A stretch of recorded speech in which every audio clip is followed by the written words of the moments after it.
안녕하세요. 웰빙 시대의 여가와 스포츠 2주차 강의에 오신 여러분 환영합니다. 지난주에 이어 오늘은 여가의 개념과 그 변천사를 함께 깊이 있게 살펴보는 시간을 가질 거예요. 특히 고전적인 관점에서 여가를 어떻게 보았는지, 그리고 현대에 들어서면서 여가의 의미가 어떻게 변화하고 확장되었는지 비교 분석해 볼 예정입니다. 2026학년도 1학기 이번 주도 알찬 내용으로 시작해 볼까요? 자, 그럼 본격적으로 2주차 학습 개요부터 살펴볼까요? 이번 주 학습 방향은 여가의 개념과 변천사에 초점을 맞춥니다. 고전적 여가와 현대적 여가의 차이를 비교하는 분석 틀을 활용해서 여가를 시간, 활동, 경험의 측면에서 다면적으로 접근해 볼 거예요. 특히 산업화와 디지털화가 우리 여가 문화에 어떤 영향을 미쳤는지 시대적 맥락에서 짚어보고 바로 여러분, 대학생들의 일상과 연결되는 여가 실천 사례를 탐색하며 적용 관점을 넓혀갈 겁니다. 최종 목표는 삶의 질 향상과 스포츠 참여로 이어지는 여가의 가치를 이해하는 것이겠죠? 여가라는 개념, 어디서부터 출발하는 걸까요? 먼저 여가는 의무나 생계 활동에서 벗어난 자율적인 시간이라는 기본 개념에서 시작합니다. 단순히 비어있는 시간이 아니라 우리가 선택할 수 있는 의미 있는 시간인 거죠. 특히 외적인 통제보다는 개인의 자유의지가 강조되는 자기 결정의 영역이라고 볼 수 있어요. 여가를 통해 우리는 재충전하고 기분 전환을 하며 삶의 균형을 찾아 즐거움과 만족을 얻는 정서적 자원을 얻습니다. 궁극적으로는 현대 웰빙 담론과 연결되어 삶의 질을 향상시키는 중요한 기제 역할을 한다는 점 기억해 주세요. 그럼 여가 개념의 핵심 요소는 무엇일까요? 첫째, 자율성 확보입니다. 내가 하고 싶은 활동을 스스로 선택하고 통제할 수 있어야 진짜 여가죠. 둘째, 시간과 비용, 장소를 고려한 선택 가능성이 중요해요. 셋째, 활동 후에 만족감과 보람을 느끼는 긍정 경험이 따라야 하고요. 넷째, 일상 속에서 여가를 잘 배치하는 시간 활용 질서도 필요합니다. 다섯째, 개인이 활동에 의미를 부여하는 주관적 해석 과정이 중요하고, 마지막으로 사회 분위기와 제도 환경이 작동하는 사회문화적 조건도 여가를 형성하는 중요한 요소랍니다. 이 6가지가 조화롭게 어우러질 때 비로소 진정한 여가를 경험할 수 있겠죠. 자, 여가랑 비슷한 개념들이 많아서 헷갈릴 때가 있어요. 여기서 명확히 구분해 볼까요? 휴식은 피로회복에 초점을 맞추지만 놀이는 즉흥성과 재미를 강조하죠. 오락은 즐거움을 소비하는 데 비중을 둡니다. 취미는 지속적인 관심 대상이고 스포츠는 건강 증진 기능이 있죠. 관광은 일상 밖 공간으로의 이동이고요. 그런데 이 모든 것들이 여가와 어떤 관계일까요? 여가는 이 모든 것을 포함하는 상위 개념이자 계획성과 목적성을 포함하는 포괄적인 범주예요. 단순히 시간만 보내는 게 아니라 우리의 성장과 관계 형성까지 아우르는 확장 개념인 셈이죠. 그러니까 스포츠는 여가의 한 유형이자 실천 영역이고 관광은 특수한 여가 경험 유형이라고 생각하시면 쉽습니다. 이제 이 여가의 변천사 고대 사회로 거슬러 올라가 볼까요? 고대 그리스에서 여가는 그냥 쉬는 시간이 아니었습니다. 사유와 토론을 위한 시민의 특권적 시간이었죠. 신체 단련과 경기 문화가 결합된 공공적인 성격도 강했고요. 철학과 예술 활동은 여가의 고급한 형태로 인식되었으니 정말 멋진 시대였네요. 당시에는 노동보다 자유시간을 더 가치 있게 보는 일부 계층 중심의 질서가 있었죠. 물론 사회적 신분에 따라 여가 접근성이 크게 달랐다는 구조적 한계도 있었지만 오늘날 자기계발형 여가 개념의 기원이 바로 이 고전적 유산에서 시작되었다는 점은 흥미롭습니다. 고대에서 중세로 넘어오면서 여가의 모습은 어떻게 바뀌었을까요?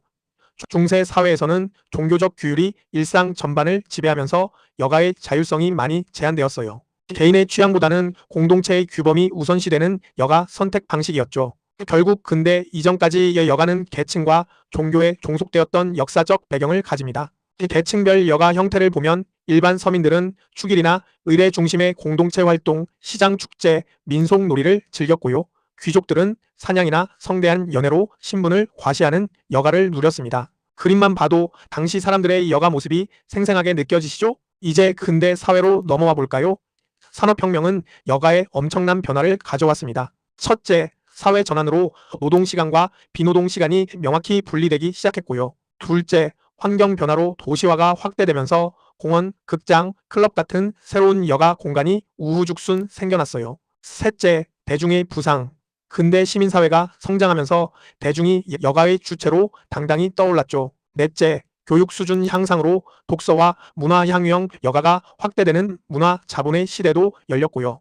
다섯째, 체육 활동이 규칙과 경쟁을 갖춘 근대 스포츠로 제도화된 것도 이 시기입니다. 하지만 여섯째, 국가와 기업은 여가를 효율적으로 관리하고 계몽해야 할 대상으로 바라보는 시선도 존재했습니다. 그렇다면 우리가 살고 있는 현대 사회의 여가는 어떤 모습일까요?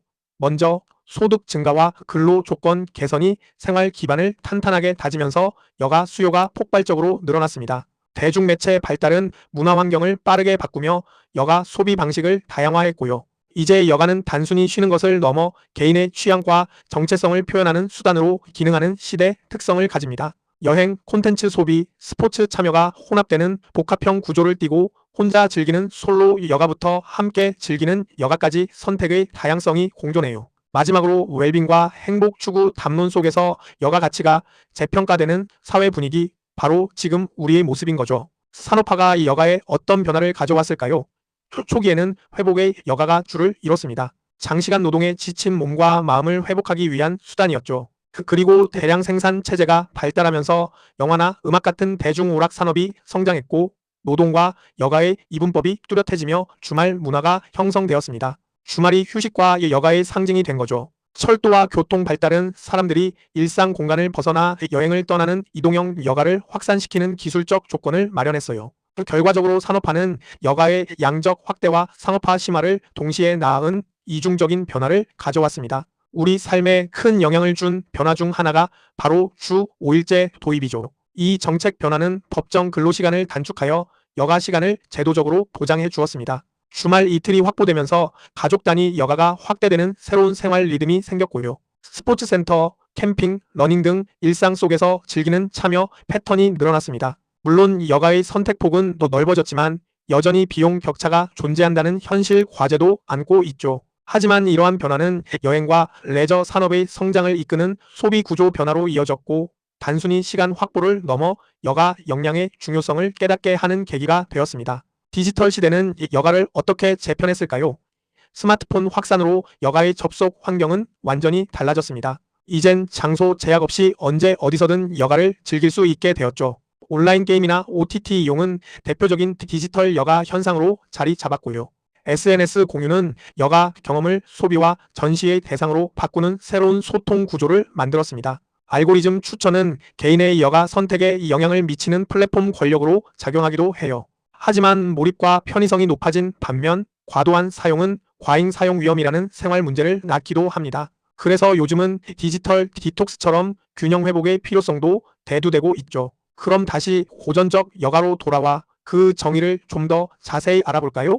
고전적 여가는 단순히 놀거나 소비하는 것을 넘어 인간 완성을 중시하는 여가관을 가집니다. 사색, 대화, 예술, 철학 활동을 가치 높은 여가로 보았고 여가를 자유로운 영혼의 상태와 연결하는 정신중심적인 해석을 했어요. 노동에서 해방된 시간보다는 내적인 성장에 적합한 상태를 강조했죠. 물질적 소비보다는 품격과 덕성을 중시하는 인간 형성 논리가 깔려 있었고 여가를 삶의 목적과 연결하는 목적 지향적인 의미 체계를 가지고 있었습니다. 한마디로 정신적인 성숙을 위한 귀한 시간이었던 셈입니다. 고전적 여가의 철학적 기반을 살펴보면 아리스토텔레스의 철학이 핵심입니다. 그는 행복과 관조를 연결하며 여가의 중요성을 제시했죠. 여가를 통해 인간의 최고선을 사유하고 덕을 실천하는 윤리적 전통을 강조했습니다. 또 여가를 자기 성찰과 공동선 추구의 기회로 보는 시민적 관점도 중요하게 다뤄졌어요. 배움과 토론을 통해 인간다운 삶을 구현하려는 교육적 이상도 여가 속에 녹아 있었고요. 감각적 쾌락보다는 정신적 충만을 우선하는 가치 위계가 뚜렷했습니다. 이러한 고전 사상의 유산은 현대 인문학적 여가 교육에도 여전히 큰 영향을 주고 있습니다. 고전적 여가는 분명 멋진 개념이지만 장점과 한계가 공존합니다. 먼저 장점을 보면 여가를 인간 성장과 품성 수양의 기회로 본다는 점에서 교육적이죠. 물질 소비를 넘어내면 중심의 여가를 제시한다는 점은 훌륭한 가치 기준이 됩니다. 성찰과 절제의 태도를 강조하니 윤리적 자산이라고도 할 수 있고요. 하지만 한계도 명확합니다. 무엇보다 계층적 특권을 전제로 형성되었기 때문에 접근성에 한계가 있었죠. 육체 노동과 대중오락을 낮게 평가한 시선은 배제 문제를 낳았고 현대 대중사회에 그대로 적용하기 어려운 역사적 거리감이 존재한다는 점도 인식해야 합니다. 시대를 초월하는 가치도 있지만 시대적 한계도 분명히 있었다는 거죠. 그럼 이제 현대적 여가는 어떻게 정의될까요? 현대적 여가는 개인의 취향과 상황에 따라 다양하게 구성되는 생활 영역입니다. 그냥 쉬는 것을 넘어 재미, 휴식, 건강, 관계, 자기 표현을 함께 추구하는 복합 개념이라고 할 수 있죠. 소비 활동뿐만 아니라 참여와 생산까지 포함하는 확장된 범위를 가집니다. 오프라인 공간과 온라인 공간이 결합된 혼합형 경험을 제공하기도 하고요. 개인의 행복감과 정신 건강에 직접 연결되는 중요한 일상 자원이기도 합니다. 무엇보다 사회 구조와 기술 변화에 민감하게 반응하며 끊임없이 변화하는 유동적인 개념이라는 점이 현대 여가의 가장 큰 특징이라고 할 수 있겠네요. 현대적 여가는 어떤 특징을 가지고 있을까요? 첫째, 개인 맞춤형 여가가 강화되는 추세입니다. 선택권이 넓어지면서 내 취향에 딱 맞는 여가를 찾아 즐기는 거죠. 둘째, 마이크로 여가의 증가. 짧은 시간에도 실행 가능한 작은 단위의 여가들이 많아졌습니다. 셋째, 경험 기록형 소비 문화가 확산되고 있죠.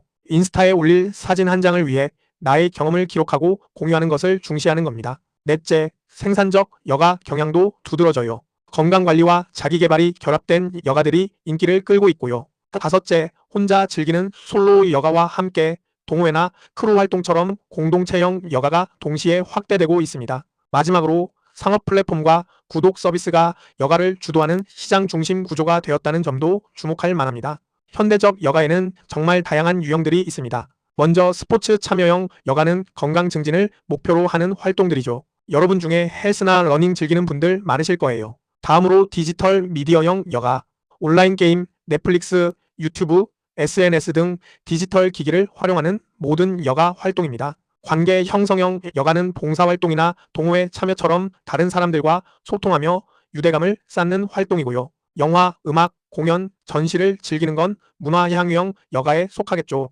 또 여행, 캠핑, 차박처럼 공간 이동을 통해 새로운 경험을 하는 이동 경험형 여가도 있습니다. 마지막으로 창작, 기록, 브랜딩을 결합하는 자기표현형 여가까지 정말 다채롭죠? 여러분은 주로 어떤 유형의 여가를 즐기고 계신가요? 자, 이제 고전적 여가와 현대적 여가를 한눈에 비교해 볼까요?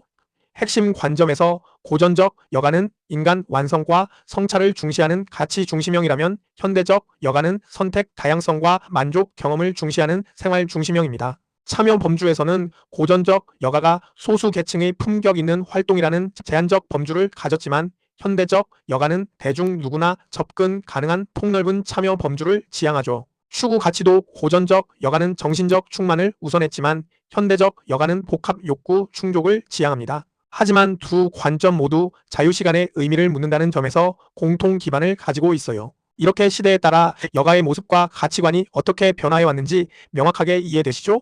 여가는 우리의 삶의 질과 때려야 뗄 수 없는 관계입니다. 세 가지 측면에서 살펴볼게요. 첫째, 심리 자원으로서의 여가입니다. 적절한 여가는 스트레스를 완화하고 정서 안정에 기여하며 만족스러운 여가 경험은 자존감과 행복감을 높여주는 아주 중요한 생활 요인이에요. 둘째, 사회적 자본을 쌓는 여가입니다. 가족, 친구, 동호회 활동을 통해 관계의 만족을 높이고 사회적 유대감을 형성하죠. 하지만 무계획한 여가는 자칫 시간 낭비로 느껴질 수 있으니 여가 설계의 역량이 필요하다는 점 잊지 마세요. 셋째, 예방 자산으로서의 여가입니다.